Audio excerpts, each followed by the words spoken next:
আসসালামু আলাইকুম রহমতুল্লাহ। আলহামদুলিল্লাহ, মাহে সফরের 27 তারিখ চতুর্থ জুমার দিনে সকালবেলায় ফজরের নামাজ পড়ে আপনাদের সামনে জুমার নামাজের দাওয়াত নিয়ে উপস্থিত হলাম।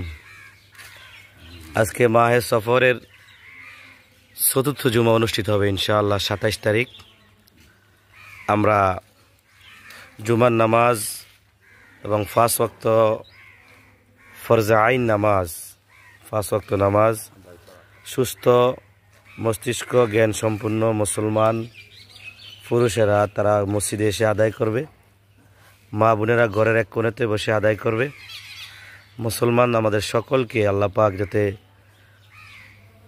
শরীয়তের বিধানগুলা যথাস্থানে রেখে সঠিকভাবে জুমা আদায় করা আল্লাহ পাক আমাদেরকে তৌফিক দান করুক। আল্লাহ পাক আমাদের প্রত্যেককে আল্লাহ পাকের হুকুম নবীর তরিকা অনুযায়ী করার, আল্লাহ পাকের হুকুমগুলো আদায় করার তৌফিক দান করুক।